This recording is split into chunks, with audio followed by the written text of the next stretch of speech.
Olá, pessoal, sejam bem-vindos ao nosso podcast de primeira. Hoje nós vamos falar um pouco sobre a temática de parede preta e o modelo Cirque Sensitive. Mas antes nós vamos nos apresentar para vocês. Eu sou o pastor Luiz, pastor auxiliar da Primeira Igreja Presbiteriana de Ponta Grossa. Eu sou casado com a Samara, sou pai da Luísa, do Rafael e do Marcos. Eu sou o Gustavo, sou pastor da Primeira Igreja, pastor de adolescentes, noivo da Isabela, e é um prazer estar aqui para discutirmos um pouco sobre o assunto que será tratado. Joia. Me chamo John Leno, pastor John Leno, pastor da Igreja Presbiteriana Madureira, casado com a Thaís, já desde 2013, e com a nossa pequena Julie, trabalhando aí com jovens, até comentei com os irmãos, desde 2014, então é uma trajetória, né? E abordar assuntos como esse, creio que vai ser importante, vai agregar muito aqui para o nosso meio. Deus abençoe pela participação. Amém. Esse é um assunto que a gente vai trabalhar, que é meio que tem bastante coisa para a gente conversar, bastante coisa para ser tratada, mas antes a gente precisa falar um pouquinho do contexto histórico, né? A gente poder trabalhar um pouco como tudo começou, onde começou. E é legal ver que começou ali por volta de 1970, 1980, começou esse movimento de trazer mesmo um incentivo, um começo para a igreja, para que a igreja pudesse entrar um pouquinho, ter um pouquinho mais acesso para as pessoas, deixar mais aconchegante o ambiente e tudo mais. Nós sabemos que isso aí começou lá nos Estados Unidos, né, com algumas igrejas de lá. Gustavo, você poderia falar um pouquinho sobre essas igrejas? Ou... Sim, sim. Quando a gente pensa nesse movimento de parede preta, claro, nos Estados Unidos sempre lá é o local onde toda a cultura do mundo, né, acaba ali se apoiando, copiando, e nós vemos que em relação à igreja não é diferente. O movimento que começou conhecido como Sikh Sensitive, e esse movimento foi o início que eles tiveram ideia para poder alcançar o público jovem, né? O público jovem, ele tem um pouco de restrição com as igrejas tradicionais. Então, pensando nesse movimento, que a ideia das igrejas para o público jovem e criar um ambiente onde eles se sintam confortáveis, eles possam ter uma experiência com Deus. E uma das igrejas principais, né, foi a Will Creek Community Church, com o pastor Bill Rebels. Ele começou esse movimento junto com também o pastor conhecido como Rick Warren. Provavelmente alguns de vocês já leram o livro dele, que é Uma Vida com Propósito. Então, ele teve esse objetivo de criar um ambiente onde pessoas que, olhando para a sociedade, não eram talvez muito bem-vindas na igreja. Então, eles tinham essa ideia de atrair os jovens para a igreja. Então, foi basicamente esse o início do movimento ali nos Estados Unidos. E também temos um contexto, né, que estava acontecendo ali nos Estados Unidos, que ajudou para isso também, né, John? Isso. Eu peguei algumas abordagens também nesse contexto mais progressivo, né? Porque tudo deságua. Então, em alguma medida, até chegar a esse ponto, tem impactos ali. Peguei aqui aspectos um pouco filosóficos e sociológicos.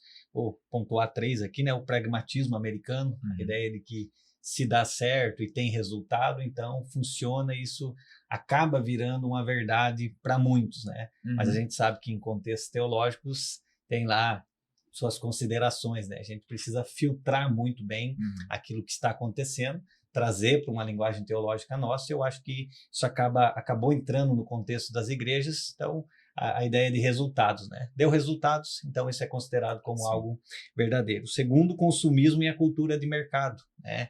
Vemos pastores, né, quase como um produto, até Jesus e o evangelho sendo levado como um produto, e isso vai desaguar na igreja num contexto de mercado também, né? Ela entra, né, num páreo ali de mercado e ela acaba sendo influenciada por isso e acaba passando e desaguando na teologia da própria igreja. E o último, pós-modernismo relativista. Então, como você está vendendo um produto, você não pode falar mal sobre esse produto ou deixar o seu consumidor em alguma medida alheio àquilo ou que se torne distante. Então, por isso, a gente vai abordar esses aspectos, né, do início, como estamos fazendo aqui, históricos, mas também como desagou nisso, né, numa questão mais filosófica, sociológica, e eu creio que vamos caminhar aí, já temos uma representação disso aqui no Brasil, e eu creio que a partir disso a gente vai ter que lidar cada vez mais com isso no nosso meio.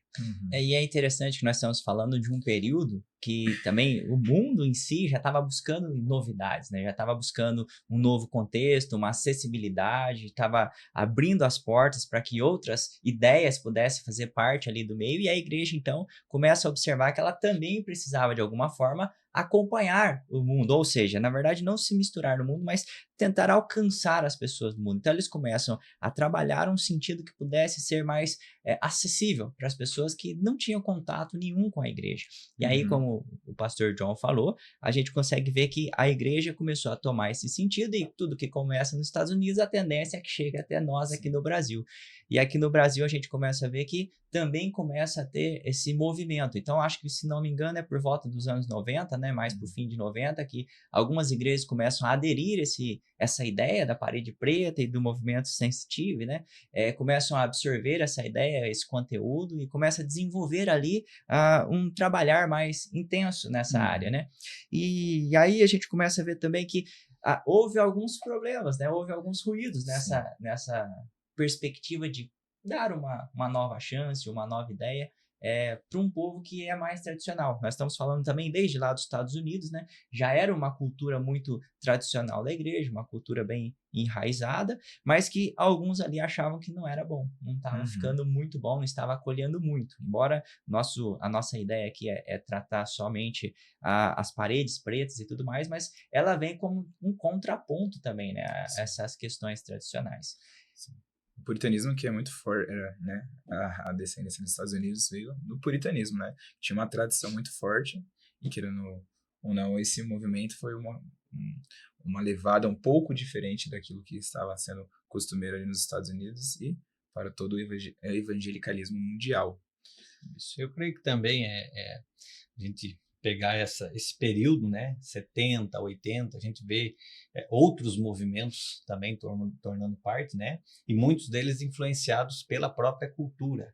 Então, eu creio que talvez essa é a linha tênue aí para a gente tentar estabelecer princípios de como nós, como igreja, e principalmente igrejas reformadas, igrejas históricas, não podemos parar no tempo, mas em alguma medida como que a gente filtra e faz essa leitura da cultura de uma forma a não ser prejudicial com a nossa teologia, estruturalmente também, né? A gente sabe que o contexto presbiteriano né, carregado de um tradicionalismo, inclusive estrutural, e ao mesmo tempo nós vamos desenvolvendo aqui também para perceber que não é a estética em si, né? Mas o que está sendo apresentado, e no cerne a gente sempre vai desaguar numa questão teológica, né? Que eu creio que nós vamos estabelecer isso. Tem até um livro da Nancy Pierce, né?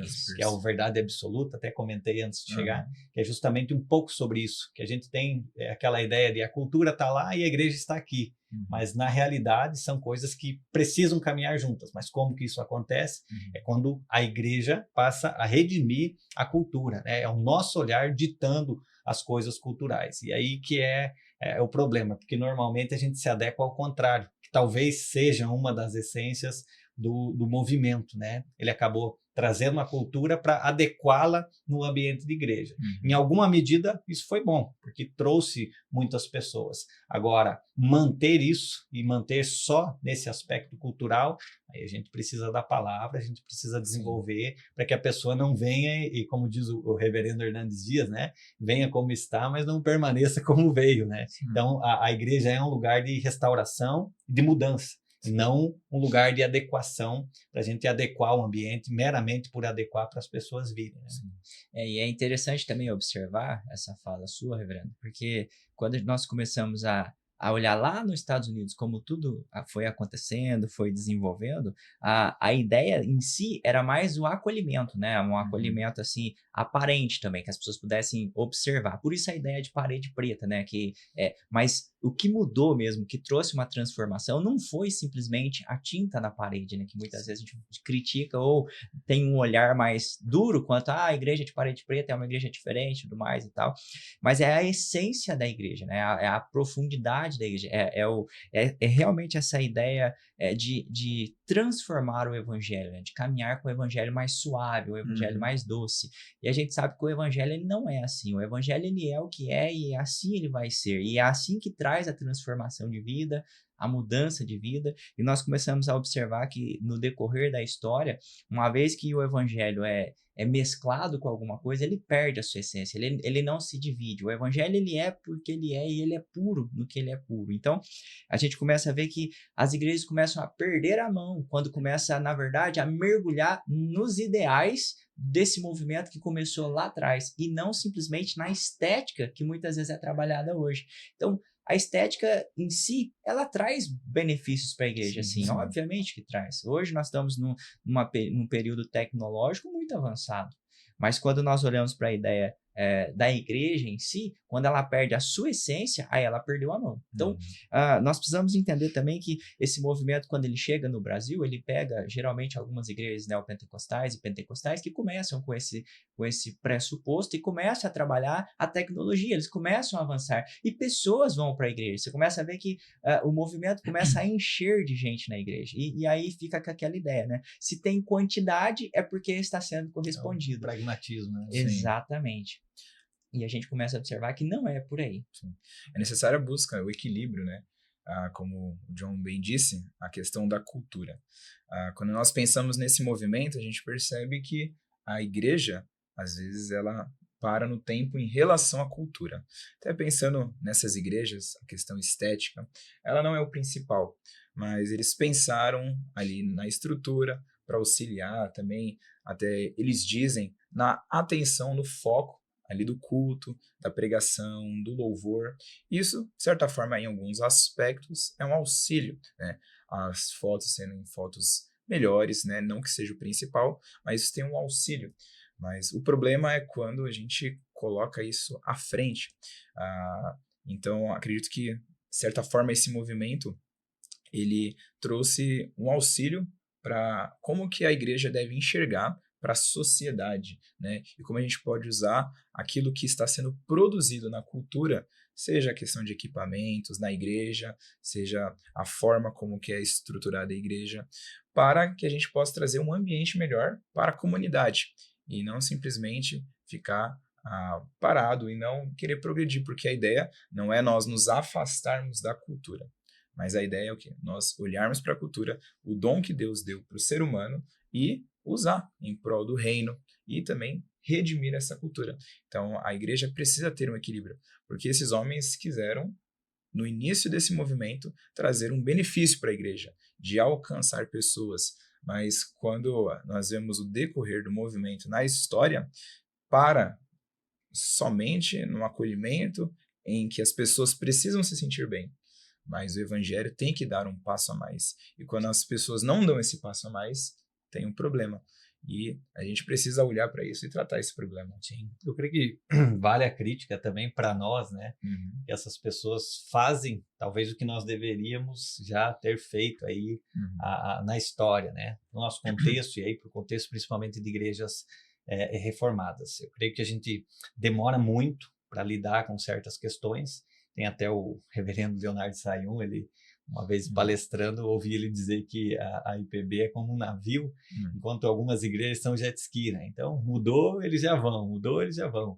E nós, até chegar, né, no comandante do navio que vai direcionar, é um processo. Por um lado, preserva, mas por outro, a gente vai lidar com isso quando isso já degradou, quando isso já atingiu muitos lugares, e quando a gente vai mexer, o movimento já passou e daqui a pouco a gente tem outro movimento e a gente nem lidou com o primeiro ainda. A gente está falando de movimento aí 70, 80, nós estamos aí para 2025 e estamos falando sobre o impacto que foi gerado lá. Se de repente tivéssemos pensado nisso antes, estruturado melhor a ideia, como foi colocado aqui, o problema não é a parede preta em si ou a estrutura que está sendo utilizada, mas o problema é como que você redime isso de uma forma a olhar a cultura e a partir de desenvolvimentos bíblicos cristãos, que eu creio que é de senso comum, que todo presbiteriano, todo pessoal que é do contexto reformado, pareia que a palavra é a nossa única regra de fé e prática. Só que o problema é que a gente para nisso e acaba não fazendo as leituras, como a gente trabalhou aqui, as leituras culturais da sociedade, e como essa palavra que nós conhecemos tanto, que prezamos tanto, que temos uma boa teologia, mas como é que isso pode ter um alcance, como nós utilizamos disso para fazer uma leitura da sociedade. Eu creio que cabe também, né? Não estamos aqui para criticar tão somente o movimento, mas para que nós também, né, rapidamente, principalmente aqui, né, pastores de jovens, como nós lidamos com esse bombardeio cultural, como nós lidamos com essas mudanças que acontecem, e a gente vai ter que mudar de acordo com a palavra. Não mudar a essência, mas fazer essa leitura e trazer uma redenção para elas, né? Isso, e é interessante nós observarmos que há pouco tempo nós tivemos aí a pandemia e nós vimos como que foi difícil se atualizar com as tecnologias, né? Como nós lutamos, muitas vezes teve igrejas que às pressas comprou alguns equipamentos para ver se conseguia divulgar alguma coisa, teve igreja que ficou praticamente sem divulgação nenhuma, sem conseguir se pronunciar de alguma forma, ter seus cultos online ou alguma coisa assim, né? Mas teve essa necessidade. Se tivesse olhado antes, talvez já seria um bom amparo, né? E o fim principal aqui que é o problema, né? Quando nós olhamos para este movimento lá atrás, nós podemos ver que o início era trazer pessoas e isso se tornou o fim principal. Quanto mais pessoas, melhor é. Então mudava-se todo o ambiente, mudava-se toda a ideia para poder acolher mais gente. E no fim, perdia-se a mão, porque na verdade, para você acolher bastante gente de uma forma que fique bem tranquilo, você tem que suavizar, né? Você tem que deixar o evangelho meio que de lado. É como num clube. Você vai num clube porque você sabe que ali você vai se divertir. Se você olha uma igreja que traz só benefícios para você, é aconchegante. Você não vai ter nada que vai te confrontar e nem que vai te deixar desconfortável. E aí você começa a ver que esse movimento, ele traz para as pessoas ali uma ideia de que, olha, você vem, você vai chegar aqui, vai estar tudo tranquilo, muito sossegado, e ao mesmo tempo a ideia lá atrás era o seguinte: depois que eles chegarem, a gente muda isso, a gente começa a trabalhar com eles uma coisa mais profunda, mas você começa a ver que não funciona mais, porque uma nunca vez chega no próximo passo, né? Exatamente, porque uma vez que você começou a ideia, que você começou a desenvolver aquela ideia de que tudo é muito tranquilo, se você chegar junto, a pessoa vai embora. Ou seja, se você apresentar o evangelho puro, a pessoa não resiste, ela vai querer ir embora, porque ela não chegou com esse propósito. Então eles começaram também a entender que eles deveriam continuar constantemente nessa ideia, que aí sim é uma crítica que não é boa, isso aí não trouxe. Então, o fim principal do movimento é que se tornou ruim. A ideia tecnológica, a ideia de ler a sociedade, de acolher a sociedade é algo bom, não é algo ruim. Mas você simplesmente fazer para trazer e ter quantidade de pessoas na igreja não é algo. Eu acho que até o foco é errado, né? Pois gostaria de comentar dos irmãos, porque a ideia central do culto é a adoração a Deus junto com o povo de Deus. E eu creio que a raiz disso começa a tornar-se um foco errado, porque aí vira para o homem, né? Então a gente quer alcançar quem? Aqueles que estão ali fora, e há um desenvolvimento errado, né? Porque a teologia do culto é justamente glorificar Deus com o povo de Deus reunido. E aí você inverter isso, eu quero alcançar quem está lá, que é o desenvolvimento errado, porque para o nosso contexto ninguém está buscando a Deus, né? Ninguém quer buscar a Deus. Então o ambiente do culto, ele não se torna nesse sentido um evangelismo o tempo todo, né? A ideia de culto é para cultuar a Deus. O objeto, né, central, digamos assim, do culto deve ser buscar e glorificar a Deus, isso desde os louvores, do início ao fim. Quando você começa a desenvolver conceitos para acolhimento e tão somente acolhimento, você está invertendo a ordem principal do culto. Você está desenvolvendo um culto para aquelas pessoas se sentirem confortáveis, mas talvez Deus não esteja confortável naquele culto.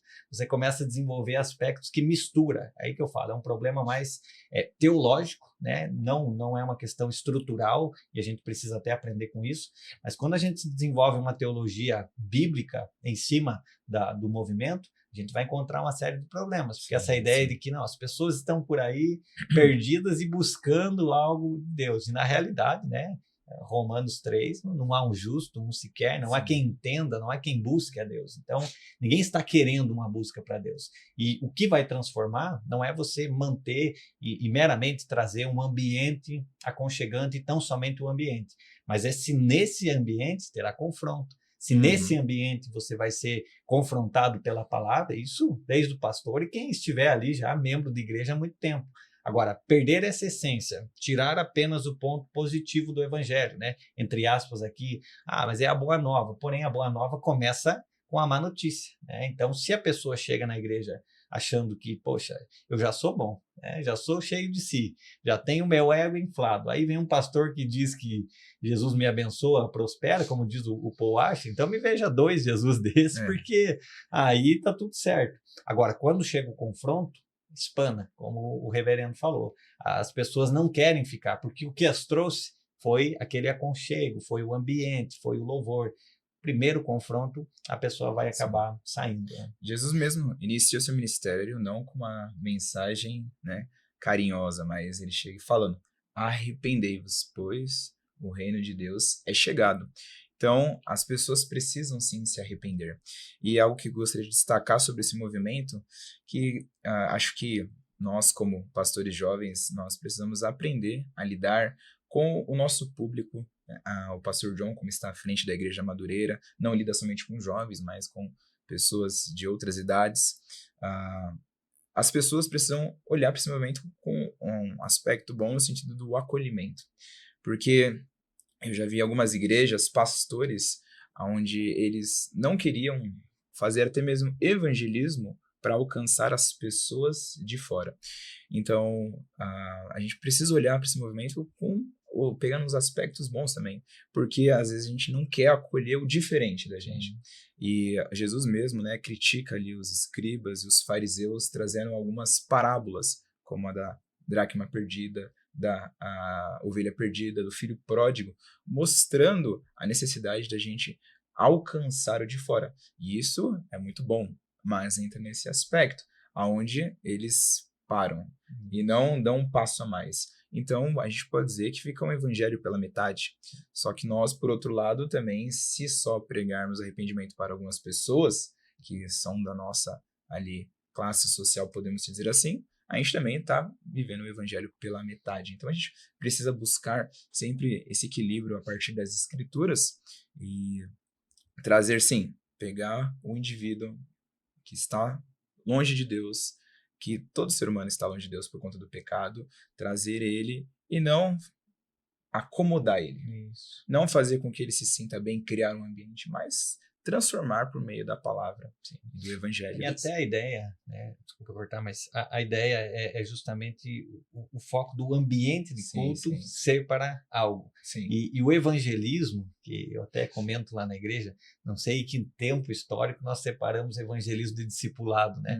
Porque é esse o trabalho, né? Não é você trazer a pessoa meramente para um ambiente, mas agora que ela chegou ou você conseguiu alcançá-la, como é que começa esse processo de discipulado, né? Que é o que vai causar em várias igrejas um problema, porque no ambiente de culto, você está ali para cultuar a Deus. Agora, num ambiente onde você precisa ser discipulado, é aí que as coisas começam a se desenvolver, a maturidade cristã começa a acontecer. Então, assim, são vários aspectos que a gente acaba englobando como se fosse, vamos trazer o pessoal para o culto, porque aqui a pessoa vai resolver os problemas. Óbvio, a palavra vai estar sendo pregada, o confronto, mas e esse, né, acompanhamento? E se não tiver confronto, né, imagina um pai pegando o filho e só aceitando o que ele diz, está estragando o filho, né? Ele não está cuidando, não está corrigindo.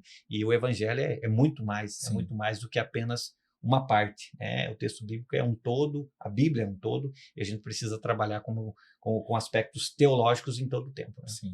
E quando nós começamos a observar também essa caminhada também dentro da igreja, né? O pós, né? Quando a pessoa chega, recebe, ela caminha ali, ela começa a observar muita experiência, porque as pessoas vão contando mais experiências de sua vida do que, de fato, o evangelho em si. E quando Exatamente. nós olhamos experiências, nós temos um grande problema, porque Deus não trabalha comigo da mesma forma que trabalha com vocês. Deus trabalha com o povo de uma forma única, né? Porque nós temos as escrituras e tudo mais, mas no particular nós temos o Deus Emanuel, o Deus conosco, o Deus que caminha no individual também, um Deus que olha para o nosso coração e nos orienta. E dentro dessas orientações, o Senhor disciplina, o Senhor nos faz entender algumas coisas que vai muito de como nós estamos nos portando, nós estamos caminhando na nossa jornada. Então, há necessidade, quando nós olhamos para a ideia de uma igreja que é mais experiência do que profundidade bíblica, que falta o cerne de entender a caminhada. E quando nós olhamos esse movimento que nós estamos falando,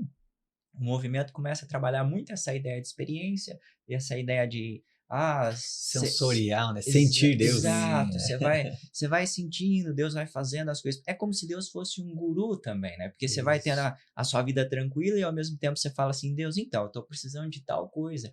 E aí você começa a ouvir pessoas falando, então, se você decretar ou se você falar alguma coisa para Deus de uma forma assim que o convença, vamos dizer assim, Deus vai te dar. Se você abraçar aquela coisa, você entender que é sua, Deus vai te dar.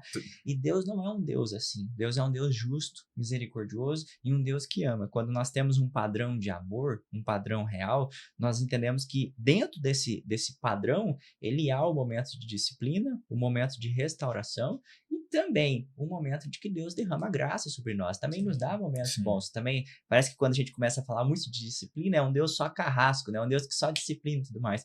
Mas não, nós temos um Deus santo, perfeito. Então, na medida certa, ele derrama a sua graça sobre nós. Sim, sim. E uma questão é que as pessoas acabam deixando a palavra de lado. Tem um livro que eu gosto muito, de um pastor batista, do Mark Dever, que ele fala sobre quais são as marcas da igreja. Ele começa com o livro falando que é a palavra, é a pregação expositiva. E essas pessoas nesse ambiente de sensibilidade, o toque do Espírito, que realmente o Espírito Santo toca o nosso coração por meio da palavra, mas já vi pessoas falando sobre que fala com o Espírito Santo até para saber qual roupa vai usar hoje. E até que ponto as pessoas vão. E eu penso, olhando para a cultura, algumas religiões que fazem parte da pós-modernidade, que é conhecido como Nova Era, que é a busca pelo sentimento, pelas energias, e acabam deixando a palavra de lado. Eu sei qual roupa eu tenho que usar porque a palavra me instrui. E existe um aspecto que eu posso tomar decisão. E as pessoas, por vezes, um exemplo só a questão da roupa, mas para diversas outras áreas da vida, deixam a palavra, né, e buscam somente o sentimento, a experiência, e deixam a palavra de lado, que é aquilo que deve guiar. Então, é muito prejudicial isso, né? Tirar a palavra, né, como centro e buscar o sentimento, a emoção. Isso é um grande problema para a igreja. Até trabalhar, você comentou, Deus falando. O livro, eu tenho feito ele toda quarta-feira à noite. A gente trabalha com um grupo de liderança na igreja sobre nove marcas, né? Pregação expositiva é o início, né? Sim. Depois ele até desenvolve a teologia, né? Porque às vezes você pode expor bem, Sim, mas ter uma teologia ruim, né? Então são coisas que caminham juntas. Mas o ponto que eu queria tratar é justamente de que a ideia de a gente proporcionar experiências, um lugar aconchegante, dá a impressão que o evangelho não é suficiente. Sim. Eu acho que esse é o ponto.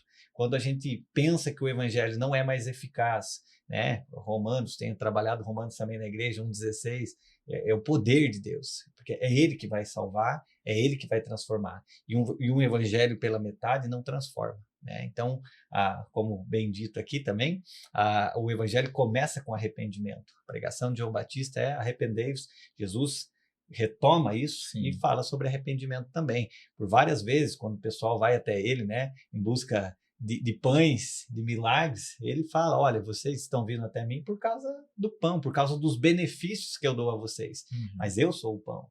Os milagres em si apontam para Cristo, mas não são a finalidade em si mesmo. Então, não é o milagre que vai manter na igreja, não são os benefícios de estar na igreja que você recebe, ou até as sensações. O que transforma e o que vai levar à salvação é o evangelho. Por isso a gente precisa, como Paulo, né? Por isso não me envergonho do evangelho. A impressão que dá é que a gente chegou a um ponto que estamos envergonhados do evangelho, porque ele confronta. Estamos envergonhados do evangelho porque o evangelho vai ofender as pessoas. Não podemos nos envergonhar do evangelho, porque é esse confronto que vai gerar uma transformação verdadeira, né, para as pessoas. Sim, e é interessante que quando nós continuamos falando desse assunto, a essência do evangelho que falta ali nesse ambiente, nós começamos a ver que a igreja começa a perder sua identidade. Porque uma vez que você não tem o evangelho, você se torna um lugar qualquer, ou um lugar que tem palavras motivacionais. E isso não é uma igreja. E o que acontece quando isso chega nessa etapa, né? A igreja começa a se moldar ao mundo também, começa a fazer parte. Então, você não consegue mais diversificar a igreja de um ambiente mundano. Por quê? Porque o pecado não é tratado. Então, tudo bem, se eu tenho um pecado, se não está sendo tratado, se isso não é tão relevante assim, eu vou cuidar mais em ser feliz. Se eu busco a minha felicidade, é a mesma ideia do mundo. O mundo vive em torno do quê? Da sua felicidade. Então, perde-se a identidade, perde-se a essência da caminhada e a gente começa a ver como que as coisas vão. Né? Aquela coisa de você tem que estar bem, sentir um prazer. Que vai contrário ao que Jesus fala, né? Que nós devemos tomar a nossa cruz, né? E esse ambiente acaba gerando um lado contrário na vida da pessoa. Em vez de seguir para o caminho da cruz, ele vai para o caminho mais tranquilo, onde ele pode ficar confortável com o seu pecado. E é interessante porque quando nós falamos dessa ideia de moldar ao mundo, muitas vezes a nossa concepção é a seguinte: então, se a pessoa está moldada ao mundo, se a pessoa entende que ela aliás, está na igreja, está caminhando, mas não tem diferenciação com o mundo, não quer dizer que ela vai sair da igreja e ficar lá fora, porque aqui já tá bom, entendeu? Sim. Na verdade, não foi a igreja que saiu pro mundo, o mundo que entrou dentro da igreja e fez o estrago. Então, tipo assim, a pessoa não precisa mais estar lá fora para falar que ela é do mundo. Ali dentro ela já tá sendo, porque ela já tá buscando só a sua vontade, só os seus anseios, só o seu desejo. E quando nós olhamos para essa ideia, o nosso ego fica bom, fica forte. Como nós falamos há um pouco atrás ali, nós falamos o seguinte, ali fala palavras de afirmação. E o nosso coração anseia exatamente com isso. Olha, você foi muito bem, olha, isso foi muito bom, olha, continue assim. Isso alimenta o nosso ego. E quando nós vemos um evangelho que alimenta o nosso ego de uma forma dessa, que fala que você é bom, você começa a entender que, na verdade, o Cristo real, né, aquele que é a mudança da sua vida, não é o verdadeiro Jesus. Na verdade, é o seu próprio coração, o seu próprio desejo. Então, você começa a perder o foco e, novamente, nós voltamos à ideia. O mundo já está ali, o mundo já entrou dentro da igreja. Até tem acho que o Heber Campos fala, né, que a dificuldade de amar o próximo como a ti mesmo, a ideia é justamente essa, porque primeiro o próximo, porque nós já nos amamos muito, né? Nós já somos cheios de si, já temos o ego inflado, e aí entrar num ambiente, num lugar onde você se acomoda com isso, torna-se mais prejudicial do que benéfico para esse sentido mais do evangelicalismo, né, que tem trazido aí essas questões difíceis. As pessoas até falam, né? Então, nessa caminhada, eu já preocupei muito com as pessoas, agora está na hora de eu preocupar comigo mesmo. Você pode ver que quando a pessoa tem essa concepção, a tendência dela é ir de mal a pior, porque ela começa a focar só nela, como a oportunidade dela poder sobressair, daí ela encontra um lugar que traz somente ela como a essência primária, pronto, daí ela se acaba de vez numa caminhada, né? Eu tenho, só para compartilhar, né, com os irmãos, eu tenho trabalhado Romanos na igreja. Tá então fazendo um merchan bom, né? Quem quer ver uma exposição bíblica de Romanos? Mas Romanos, do capítulo 1 até o 3, ele vai trabalhar só aspectos de pecado, né? E isso realmente é difícil de você trabalhar para nós, como pastores, quando você lê o texto, puxa, como é que eu vou trazer isso para a comunidade? Como é que eu vou confrontá-los a esse ponto? Mas é o ponto que Paulo está querendo tratar. E a palavra de Deus que é inspirada. Então, a gente precisa andar nos trilhos da inspiração de Deus e não pegar parte. Começar Romanos, vou pular os 3 primeiros capítulos para não ofender um público. Agora eu vou falar só sobre justificação pela fé. Como é que a pessoa vai entender justificação pela fé se ela não sabe do que está sendo justificado? É como trazer um evangelho que só salva. Você vai ser salvo, crê em Cristo que você vai ser salvo. Beleza, mas salvo do quê? Do que é que nós estamos sendo salvos. Então, a mensagem do pecado, né, o confronto, ele é sempre necessário na igreja. Sim. Falar uma coisa também, aproveitando que você está fazendo o seu merchan, eu vou fazer o nosso também, né? Na nossa igreja, nós estamos trabalhando ali sobre a questão do Atos do Espírito Santo. Então você começa a ver que o próprio Espírito de Deus vai trabalhando na nossa vida. Mas quando você é o centro, né? Você está caminhando como centro da sua vida, não vai ter esse agir. Esse agir não vai participar, não vai ser parte daquilo. E quando você começa a ver a história de Atos, você vai ver que a história de Atos é exatamente quando o povo se curva diante do Senhor, quando a igreja do Senhor se dobra diante do Senhor. E aí você começa a ver a grandiosidade disso. Quando você pega Atos no capítulo 4, que você vai ver que tá ali alguns apóstolos diante do Sinédrio, pessoas completamente capacitadas ali para poder acabar com eles mesmo, mas você vê que eles notam que aqueles homens ali eram homens guiados por Deus. Então, mesmo guiados por Jesus, né? Eles falam, olha, vocês tiveram contato com Cristo, vocês sabem quem é Cristo. Por mais que eles tinham essa repulsa por Cristo, mas eles sabiam por quê? Porque se pareciam. Então, se a gente como igreja não se parece com Cristo, então a gente perdeu a mão. Esse é o grande problema da nossa caminhada com Cristo, da nossa ausência da caminhada com Cristo, né? Então, você pega uma igreja que está focada em si, ela perdeu a mão faz muito tempo. Eu queria ver com vocês, para a gente poder falar um pouquinho sobre o que a gente pode aprender com tudo isso, né? Com toda essa ideia que nós estamos trabalhando aqui. Nós falamos um pouquinho sobre a tecnologia, nós falamos um pouquinho sobre o ambiente e nós falamos também um pouquinho sobre a profundidade desse movimento, que esse movimento aconteceu, né? Que ele trouxe aí. O que isso pode nos ensinar hoje, né? O que pode trazer de essência para a gente? Sim. Pensando um pouco sobre questão estrutural da igreja, porque às vezes a gente olha para esse movimento e pensa que não devemos mexer na igreja, a igreja está desse jeito, deve permanecer desse jeito, pensando na questão da estrutura. Há 3 anos atrás, em São Paulo, eu estava passando por um processo de revitalização e quando a gente pensa um pouco na história da igreja, o catolicismo, por chegar aqui primeiro, ter a proeminência, eles tiveram um decreto onde que só as igrejas católicas podiam construir aquelas igrejas catedrais com sinos. E se a gente reparar, as igrejas evangélicas, elas só tem, a gente usa como caixa de sapato com a cruz na frente. E os bancos de madeira. E a igreja que eu servi era nesse estilo. Então, alguns irmãos de idade, eles sofriam de ir no culto, porque eles não se sentiam confortáveis. Não sei se na igreja vocês tiveram já aqueles bancos de madeira. E eu acredito que ainda tem. O ser confortável, o mudar o ambiente, por vezes é necessário. A gente olha para essas igrejas, eles criam um melhor ambiente, mais confortável, ar-condicionado.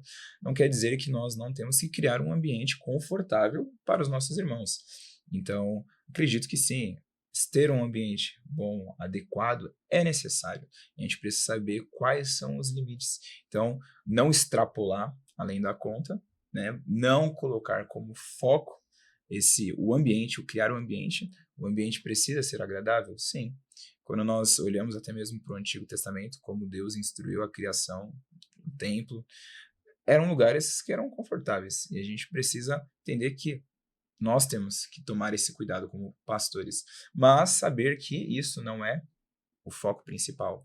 Até mesmo pensando na juventude, né? Como que a gente pode criar um ambiente para eles que não seja simplesmente o motivo deles estarem ali, porque adolescente jovem gosta dessas luzes, um negócio um pouco diferente, mas como que a gente pode não focar, né, nisso e sim no evangelho? Então acho que a gente tem que aprender a lidar com isso. Não sei como o John lida na igreja dele em relação aos jovens, como tem sido a sua experiência. Assim, é questão de essência, né? Então, eu creio que trabalhar aspectos estruturais, eu até comentei com os irmãos antes de chegar, né? A igreja não tinha placa e a gente correu atrás para acompanhar, né? Porque senão a pessoa chega, poxa, a igreja não tem nem placa, como é que vai saber o que tem dentro? Então, a gente precisa fazer uma leitura mínima, pelo menos, para como a gente vai comunicar esse evangelho. Então, a comunicação do evangelho, é óbvio, começa com a essência da palavra, mas tudo comunica, né? O próprio ambiente comunica, a organização, uma falta de liturgia, vamos fazer um culto mais informal. Aí um senta-levanta, uma coisa, uma quebra, né? Então, eu creio que essa essência, essa ordem de culto, né? Porque a gente não está fazendo para as pessoas, ou para criar um ambiente para que as pessoas sintam-se confortáveis, em alguma medida de fala. Mas, numa questão estrutural, Eu tenho lá bancos de madeira e Uhum. até os mais idosos falam, poxa, pastor, quando é que a gente vai trocar aqui Sim, esses bancos? Então, são coisas que a gente precisa pensar, sim. porque se a pessoa está num banco de madeira ali, vai ficar desconfortável para ela, principalmente os mais idosos. Então, para ver que não é uma questão que envolve só um tipo de público, né? Sim. Eu costumo usar o termo que até o pastor Marcos, que me deu aula, ele falou assim, a igreja é sempre multigeracional, nunca perca isso de vista. Uhum. Nós temos os jovens, mas nós temos um outro público também. A própria Bíblia vai falar para aprender com os mais velhos e tudo. Agora, a gente também não pode ficar só agradando um público, nem agradando só outro. A gente Uhum. precisa filtrar isso, e aí como é que a gente faz esse filtro? Palavra. Como é que é o culto se desenvolve? Como é que eu pego aqui esses aspectos estruturais? Pessoal, vamos sentar, vamos conversar, vamos ver o que vai adequar para a questão Uhum. orçamentária da igreja, e é lógico, fazer os investimentos Necessário. necessários para a gente, até foi comentado da pandemia, é algo que deu um boom aí Sim. para muita igreja pensar sobre, porque não adianta a gente pegar hoje uma gravação, né? Hoje, pela graça de Deus, né? Sim, Estamos num sim. ambiente preparado, mas imagina a gente fazer um podcast aqui com um celularzinho, num lugar com barulho, com toda. A gente está tentando pregar o evangelho, mas de uma forma ruim. Agora, se a gente pegar, poxa, tem que ter uma estrutura, tem que ter um investimento nisso. Aí a gente Sim. consegue propagar a mensagem de uma forma melhor. Eu acho que não perder essa essência e ver como que a gente utiliza desses meios para a glória de Deus, e é isso que a gente não pode Exatamente. perder. E é interessante também nós observarmos que a gente também não pode ter o contraponto, né? Tipo assim, então a gente tem que estruturar tudo na tecnologia. Sim. A nossa geração é assim e automaticamente as coisas vão caminhar para isso. Mas nós sabemos que tem muitas igrejas que não optam por isso, que tem o modelo delas, o modelo, vou usar essa nomenclatura, mas não seria isso, uma outra conservadora, assim, tem.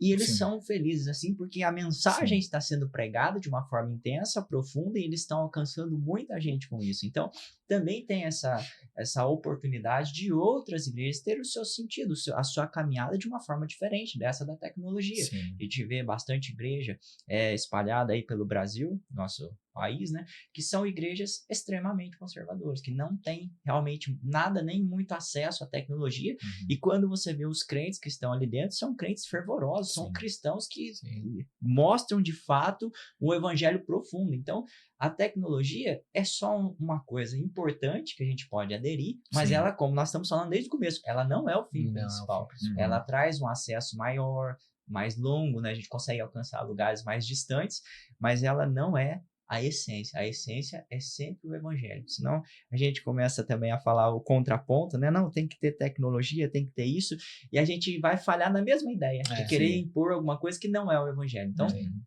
tecnologia é muito bom, a gente pode usar, mas não Uhum. quer dizer que é ela que vai alcançar. Por exemplo, se a gente fizer, igual a gente falou, né, essas igrejas mais tradicionais, vamos dizer assim, que não tem esse acesso à tecnologia, o mesmo jovem que vai numa, vai na outra. Pode ser que ele se adapte mais lá ou mais aqui. E ali o evangelho é que vai transformar, não é o Exatamente. modelo, né? Não é o molde. Que aí é a mesma ideia que nós estamos trabalhando e nós estamos falando aqui.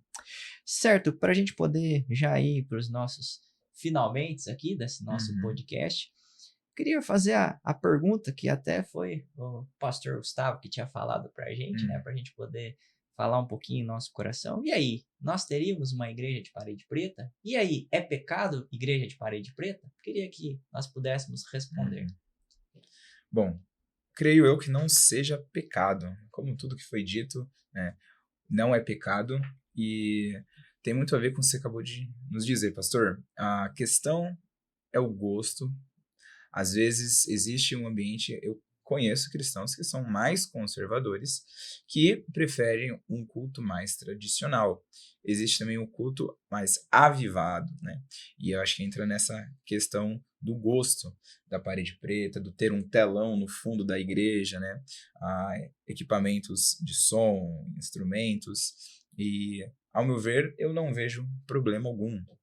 Pensando futuramente na minha igreja, não sei se ela teria a, a estrutura de uma igreja de parede preta, porque algumas igrejas que nós conhecemos, né, que normalmente são galpões, não tem uma estrutura, né, que é planejada.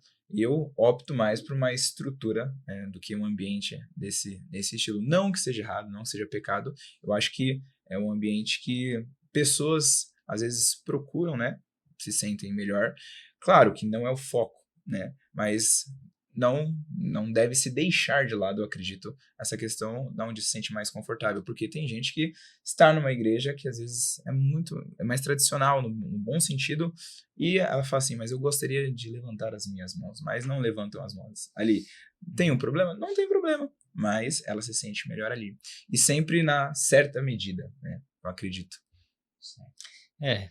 Pecado não é, né? Pecado não é. Mas eu creio que a gente vai trabalhar aspectos muito mais teológicos em cima do movimento do que estruturais. Sim. Então, eu creio que o ponto que a gente buscou trabalhar aqui, de forma geral, foram apontamentos muito mais a nível teológico, Sim. de desenvolvimentos, de se isso vai desaguar efetivamente no benefício para o reino, né? E a gente até viu aqui que o fato de não ter confronto é muito mais prejudicial, o fato de não ser falado de pecado é muito mais prejudicial do que a parede preta. Eu tenho por experiência, já preguei no latão, já coloquei ali, né? Houve um estranhamento em algumas vezes, mas a essência está ali, né? Sim. Pode estar ali pregando em cima, pode estar pregando num outro contexto, não é isso que vai definir o que transforma, como repito aqui o que o apóstolo Paulo colocou, né? Não me vergonhe do evangelho, seja em qualquer ambiente, seja parede preta, seja em ambientes tradicionais, eu creio que não perder o foco, não perder a essência e desenvolver uma teologia correta, eu acho que esse é o nosso ponto. Então, pecado não é, né? Errado não é, que o meu conselho lá, né? Escute, mas nós temos lá, então, estamos passando, né, um processo de revitalização, então tem que ponderar muita coisa, analisar o todo, ver esse aspecto multigeracional, porque senão, às vezes a gente vai adequar, vou pôr parede preta. Então, só para o público jovem, porque os jovens querem uma parede preta. Aí a gente perde um pouco da essência. Opa, mas nós vamos fazer um investimento aqui estrutural e vamos ter uma gravação aqui melhor. A parede preta vai dar um contraste, vai ficar uma coisa mais organizada. Então, por uma necessidade estética e estrutural, não há problema. Então, eu vejo que a nossa questão é teológica, não estrutural, ou aí é uma questão de gosto mesmo. Eu acho que algo importante seria reforçar também o que você falou, que às vezes essas igrejas, né, elas pensam num público, e o evangelho não é só para um público, é multigeracional. Então a gente não pode só focar num público. Às vezes a gente só acaba alcançando os jovens e os senhores, as senhoras, alguns pais de família que talvez não optariam em ir na igreja e acaba só tendo jovem, um público só. E a igreja não é só para um público, é para todos os públicos. Certo. E eu finalizo com uma definição que o reverendo K, o diretor do seminário de Campinas, sempre falava para a gente, né? Quando há uma pergunta, a tendência é que a resposta seja sempre depende. Por que depende? Porque depende do que vai ser tratado. Igreja de parede preta é pecado? Depende. Depende por quê? Porque se o sentido dela for o mesmo desse circumstante, é pecado. Porque está perdendo a essência do evangelho. Mas se o sentido dela for só estrutural e for para um melhor ambiente para a situação, não é pecado. Só base sendo a palavra? Exatamente. Não é pecado, não tem problema. Inclusive luzes e tudo mais, tem gente que não gosta, mas também não é pecado. São detalhes que são colocados ali. Então, depende de como é aprofundado essa ideia, de como é tratada essa ideia. No mais, a gente consegue entender que aqui, a essência que nós trabalhamos aqui é mais a estética. Então, esteticamente, está muito tranquilo. Então, eu acho que nós entramos num consenso muito legal aqui, foi muito bom. Quero agradecer a presença de vocês, que Deus continue abençoando a vida de vocês. Nós caminhamos aí para quem sabe num próximo aí participar também, né? Já deixa um chamado para a gente poder voltar, né? Dessa oportunidade. Deus abençoe você, que Deus continue te guardando, te protegendo, que a paz do Senhor caminhe com você. Eu peço que vocês possam se despedir também, quiser deixar uma palavra, fique à vontade. Muito bom estarmos aqui, foi uma bênção, é muito importante trabalharmos esses assuntos, pensando no público jovem, né? Nós lidamos, seria bom trazer alguns temas para como lidar com talvez alguns irmãos que não lidam bem com essa questão, como que a gente pode falar sobre isso, também alguns assuntos polêmicos com os jovens, mas a gente pode pensar aí como que a gente pode fazer futuramente um próximo, mas é um prazer estar aqui com vocês e foi um tempo muito bom. Também agradecer, né, a oportunidade, pastor Luiz, pastor Gustavo, né, entrar em contato e prontamente, né, me dispus a vir. Gosto muito até desse contexto, podcast, você poder propagar um pouco mais da essência, né? Eu creio que estamos aqui tentando fazer essa leitura também, né? Podcast, poxa, será que antigamente poderia ter isso, né? Será que pode? Será que não pode? Estamos aqui fazendo algo mais teologicamente correto, tentando buscar honrar e glorificar a Deus, né? Fico o meu agradecimento aqui, em nome do conselho também da Igreja da Madureira, fico muito grato e tendo possibilidade aí nas próximas, estarei sempre à disposição. Deus abençoe. Amém. Então encerramos aqui mais um podcast de primeira. Deus abençoe e te guarde.